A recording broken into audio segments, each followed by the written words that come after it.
Salut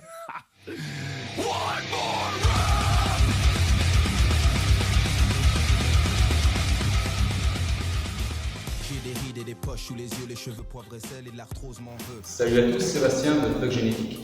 Cette vidéo a pour origine une demande de vous, des débutants qui ne savent pas comment s'enregistrer, comment se filmer, comment se contrôler sur les vidéos.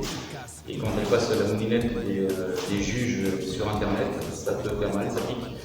Donc on va vous montrer comment faire votre vidéo, comment vous allez être jugé par des juges en ligne pour les Flash Master Contest qui auront lieu le 26 et 27 octobre à Aix-les-Bains. Avant d'aller plus loin dans la vidéo, je vais passer aux présentations et aux remerciements des gens qui nous accueillent.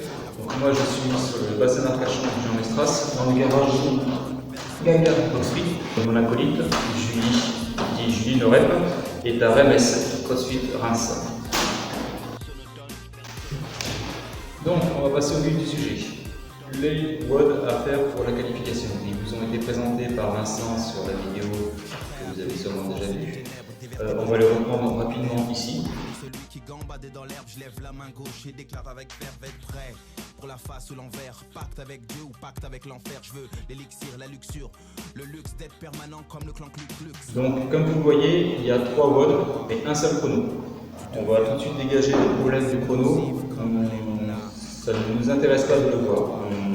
Si on le voit, c'est plus simple pour nous.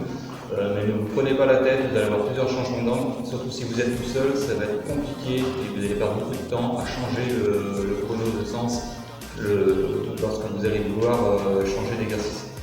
Le mieux, c'est que au départ, juste avant de commencer à prendre la rame, vous dites top, ou un acolyte vous dit top lorsque le chrono se lance. Ça nous permet, nous, avec le chrono de la vidéo, le timer de la vidéo, ça nous permet de suivre et de vous faciliter la vie à ce niveau-là. On s'en charge, ne perdez pas de temps avec ça. Autre point que le chrono, les critères de jugement.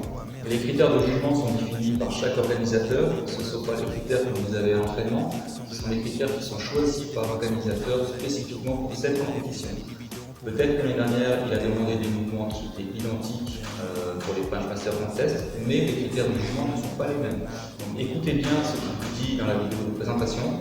Et ici, on va vous présenter ceux qui seront valables pour la qualification que vous allez faire dans les prochains jours, ou peut-être aujourd'hui. La première chose, les critères sont définis pour être facilement jugeables. Il y a souvent dans les compétitions et dans les compétitions des rookies également, parce que personne n'est exempt, il y a de l'interprétation. Le juge ne doit faire aucune interprétation. Ou il voit clairement que vous êtes prêt, ou vous êtes normal. Il ne va pas vous permettre d'avoir une répétition en plus que vos concurrents qui, eux, n'ont pas posé de problème. Lorsque vous allez poster votre vidéo, vous allez tout d'abord recompter vos reps. C'est la première chose à faire avant de poster. Si vous ne comptez pas vos reps, que vous pensez dans votre tête avoir compté, je ne sais pas, je veux dire 20 reps quand vous en avez 15, et que vous ne savez pas pourquoi, c'est votre problème. Nous, on a suivi les critères de jugement de l'organisateur, à vous de faire la même chose, et de vous contrôler. Pour vous contrôler, la vidéo est là pour vous montrer comment on va appliquer les critères. C'est-à-dire que si vous filmez de face et que nous on a des critères d'extension de hanche, ça va être assez compliqué. Si vous filmez de côté alors qu'on a des critères d'extension complète du coude, ça va être assez compliqué. On doit voir au début, avant que le timer parte, on doit voir quelle distance vous allez parcourir. Donc vous sélectionnez l'entraînement, nouvel entraînement, la distance 1000 mètres, valide. On doit voir clairement les 1000 mètres à faire.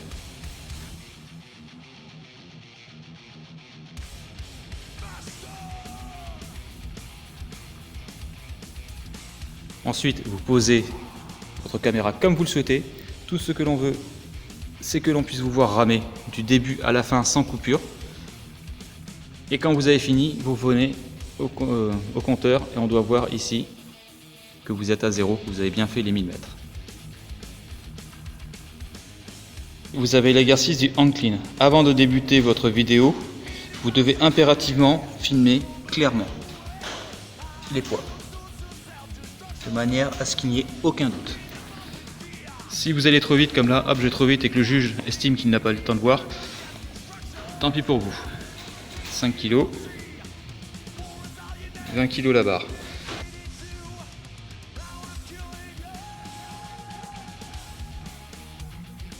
Pour le clean, 2 critères de réussite sont exigés. 1, le c'est-à-dire que la barre ne descend jamais sous les genoux quand vous descendez la barre. Et 2, lorsque vous êtes en haut, les coudes sont devant la barre et vous êtes en extension complète. Si vous allez vite et que vous êtes là et que vous lâchez, c'est une oreille, c'est une extension incomplète. Attention à cet exercice à 2 choses. Premier, ceux qui vont partir comme des bourrins. Le hang, la première règle, je fais un soulevé de terre, je descends et après je fais mon pied. La deuxième, c'est ceux qui vont vouloir reprendre la barre. Parce que la main glisse, tout simplement. Vous avez le droit. Là, je suis tendu, les genoux sont tendus. Là, je peux reprendre. Je me débrouille pour la reprendre. Si je donne un petit coup avec les jambes, ou si je bloque avec les hanches, autre solution, je reprends ici. Je reprends en position. Et là, je dors. De la même manière, on juge les critères d'extension en haut. Si je suis de face, c'est juste pas possible. On est obligé de supposer que vous êtes en extension, donc c'est normal.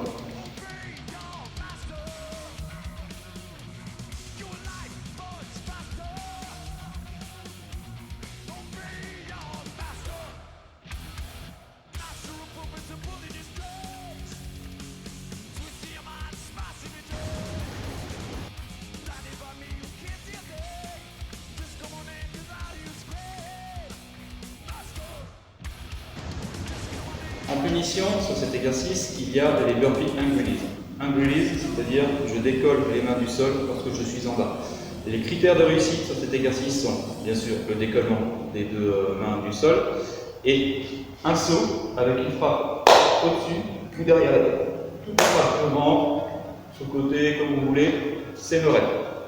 Donc, si vous filmez de face, vous ne pourrez jamais voir si vous êtes sur le côté, sur le devant, sur l'arrière de la tête. Donc, je descends, je décolle les mains, je saute et je frappe. Si je saute, là c'est nos rêves. Là c'est rêve. Si je veux aller vite et que je suis limite à l'horizontale, très incliné en avant, c'est pas un problème.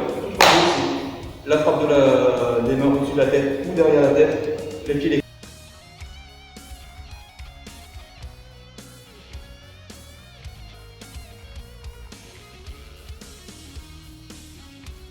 En lisant Cheetah, je suis sûr que vous avez pensé à ça. Ceux qui font du jumping pull-up, vous devez avoir la barre, lorsque vous êtes debout, qui est au niveau des poignets, au plus bas. Si vous êtes ici, vous êtes normal. Si vous êtes ici, vous êtes raide, à condition que vous puissiez fléchir. Si vous êtes ici, vous êtes raide, tant pis pour vous. Vous n'allez pas le faire. Le critère de jugement des jumping pull-up, c'est de passer le menton au-dessus du niveau de la barre en haut, d'avoir une extension complète des bras en bas. Peu importe que vous soyez accouché seul ou pas seul, ça c'est pas un souci. Et vous ne devez jamais vous arrêter. Dès que vous vous arrêtez, c'est un repos. C'est comme pour les autres qui prennent des pull-ups, des chest bars ou des muscle-ups qui brennent parce qu'ils n'ont plus la poigne, qu'ils ont plus le souffle. Vous, c'est pareil, vous ferez votre punition.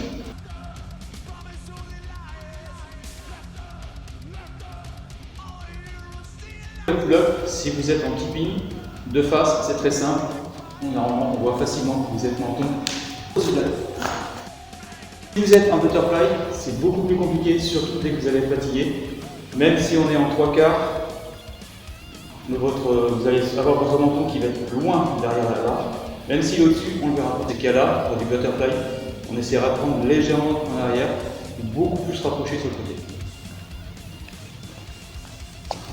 Pour les muscle-ups, soit à la barre ou au ring, les critères sont en bas, être en suspension.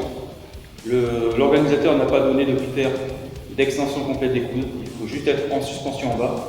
Et en haut, position bras tendus, épaules en avant de la barre. Si vous l'allez vite et que vous repoussez pendant que vous mettez en extension, vous allez être épaule en arrière, ce sera correct. Si au fur et à mesure que la fatigue arrive, vous n'arrivez plus à passer les muscles et que vous allez forcer dessus quand même en passant un bras après l'autre, l'organisateur autorise que vous vous appuyez sur la barre avec le ventre. Ce n'est pas un problème. La seule chose qui est interdite, c'est que du poignet jusqu'au coude, toute cette zone est interdite de toucher en contact avec la barre. Donc vous devez vous débrouiller à monter vraiment en force et donc pas à prendre appui et à se repousser.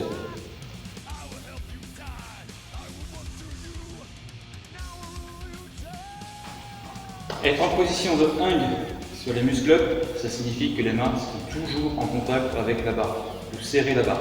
Dès que vous lâchez la barre, c'est comme pour les pull-ups ou les chest bar, si vous lâchez une main, vous tombez, donc vous faites votre position. Là c'est pareil. Si je suis en haut, et puis que je me replace, c'est le rep, j'ai lâché la barre. Là, je suis là, je me replace, le rep, j'ai lâché la barre.